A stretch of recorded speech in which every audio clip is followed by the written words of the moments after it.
Hey guys, what's going on? This is Andrew here today, and I feel like I want to open up about something that has been on my mind lately, and that is about the new PS5 controller, the DualSense. Over the past few months, Sony has received a ton of praise over their new innovative controller with the adaptive triggers and realistic rumble. Many games take advantage of the features quite well, and many believe that Xbox should jump on this feature too. I got my PS5 in December, and the feature that I was most excited for was the new controller after all the hype about it that I was hearing. For the first week or two, I was pretty happy with how the controller was altogether. I thought that the adaptive triggers were really cool and utilized well in both Miles Morales and Astro's Playroom, but after some time using the thing, I've grown to not like it nearly as much as I did when I first got the console. Don't get me wrong, I don't hate the controller. I love the design that they chose for the thing, and I love that they had it closely resemble my favorite controller, the PS4 controller. However, there are a few things that make me feel off about the controller, and I'm going to talk about them now. The first thing I have to talk about actually has to be the rumble. In my opinion, there's a time where rumble is cool, and times where it just doesn't need to be there. After playing games for a while with my controller vibrating half of the time I'm trying to play a game, it starts to feel uncomfortable in my hands. I'm not exactly sure why I feel this way when I've heard absolutely no one else complaining, but that's definitely one of the most annoying parts of the controller to me. My second thing has to be the overall weight of the controller. When it came to the PS4 controller, the size of it was definitely bigger than PlayStation's older offerings, but the weight of it felt just perfect in your hands. When it comes to the DualSense, I feel like the thing is just too heavy, and I feel it's a bit too thick as well.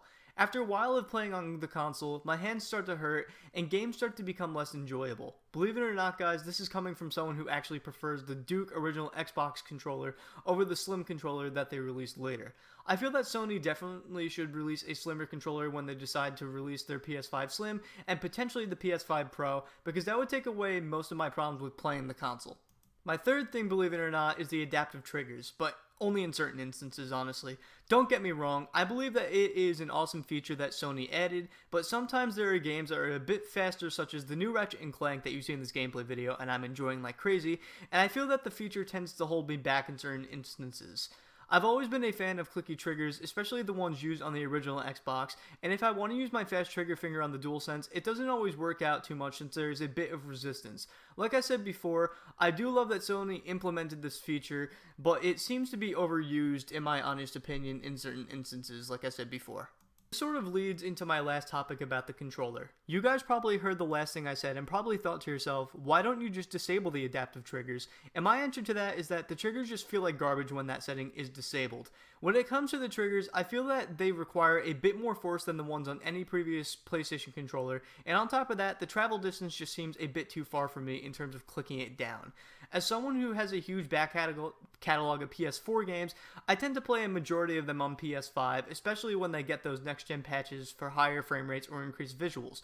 I feel like if the travel distance was decreased in the controller, I would enjoy it a lot more. Instead, I tend to use my PS4 controller when playing those backwards compatible games, because it just, in my opinion, feels that much better for those kind of things, especially when the triggers are disabled. Anyway guys, that's my take on the DualSense controller. I know many of you are going to disagree with me, and that's okay because this is just an opinion. I'm not knocking Sony for going for this kind of controller design because we have really needed some innovation in the mainstream console scene other than on Nintendo's side for a really long time.